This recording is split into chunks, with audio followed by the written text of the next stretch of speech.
Λοιπόν, κοιτάξτε, αρχικώς είναι μια ιστορία, όπως είπατε, είναι 30 χρόνων η τελευταία της φάση.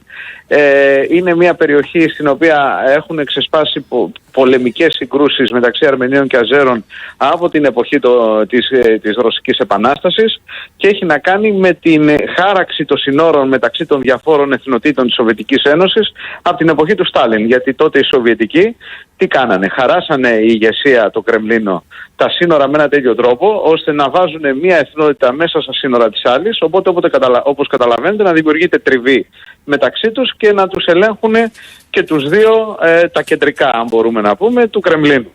Άρα λοιπόν είναι μια ιστορία, όπως πολύ σωστά είπατε, όπου η τελευταία φάση ξεκίνησε με έναν πόλεμο επί της ουσίας από το 88, από το 91 να το πω έτσι, μέχρι το 94 που νίκησαν οι Αρμένοι και τη συγκεκριμένη περιοχή την ανεξαρτητοποίησαν. Προσέξτε όμως, η Αρμενία ποτέ δεν την αναγνώρισε ως ανεξάρτητο κράτος, παρόλο που δημιουργήθηκε αυτό που λέμε η Δημοκρατία του Αρτσάχ.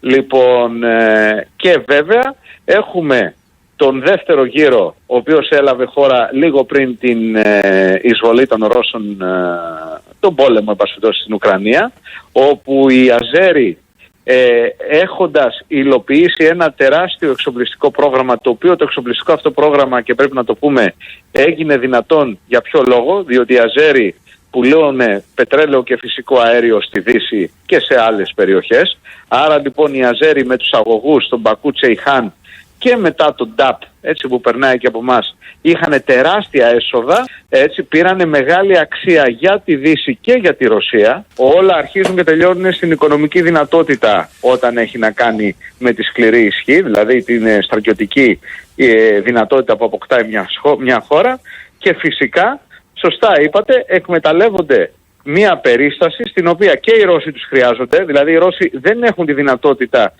δεν έχουν μάλλον την πολυτέλεια να χάσουν το Αζερμπαϊτζάν, και φυσικά η Δύση το ίδιο δεν μπορεί να σπάσει τους δεσμούς της με το Αζερμπαϊτζάν λόγω της ενεργειακής ένδυας της Δύσης. Υπάρχει μια διαπραγμάτευση, υπάρχει μεγάλη αντίδραση βέβαια στην Αρμενία για το πώς το έχει διαχειριστεί ο κύριος Πασινιάν την όλη κατάσταση από το πόλεμο πριν 2 χρόνια, 1,5-2 χρόνια που έλαβε χώρα. Επί της ουσίας πάρα πολλοί Αρμένοι διαφωνούν, διότι θεωρούν ότι, εσείς το είπατε πολύ μαλακά, ότι έγινε διαπραγμάτευση. Πολλοί Αρμένοι θεωρούν ότι παραδώσανε η Αρμενία παρέδωσε τον Ναγκόρνο Καραμπάχ στους Αζέρους. Για ποιο λόγο? Διότι θα πρέπει να γίνει κατανοητό ότι αυτή τη στιγμή η Αρμενία τι λέει? Λέει ότι δεν υπάρχουν αρμενικές δυνάμεις στον Ναγκόρνο Καραμπάχ και είναι μόνο οι Αρμένοι οι τοπικοί. Άρα λοιπόν δεν εμπλέκεται η Αρμενία σε κάτι. Η ουσία των πραγμάτων είναι ότι εάν και επειδή παραδώσανε τα όπλα από ό,τι φαίνεται, οπότε θα μείνουν ανυπεράσπιστοι, ο μόνος που θα χωρίζει πλέον τον αζερικό στρατό από το υπόλοιπο του Ναγκόρνο Καραμπάχ που είναι υπό τους Αρμένιους, είναι ο ρωσικός στρατός που δρούν εμπασφυλτώσεις σαν Γιονόκρανοι. Καταλαβαίνετε ότι αν αποχωρήσουν αυτοί, τελείωσε. Είναι θέμα χρόνου, ναι, πότε θα εξαφανιστεί η αρμενική κοινότητα, οι οποίοι μιλάμε αυτή τη στιγμή πάνω από 100.000, 120.000 άνθρωποι, θα εξαφανιστούν από αυτή την εστία και θα φύγουν είτε στην Αρμενία, δηλαδή αυτό που λέει το Αζερμπαϊτζάν ότι θα ενσωματωθούν, δεν υπάρχουν. Αυτά, καταλαβαίνετε, είναι άγριες καταστάσεις. Και καταλαβαίνετε ότι θα εξαφανιστούν. Η οικονομική και στρατιωτική ισχύς δεν μπορεί να υποκατασταθεί από καμία διπλωματία.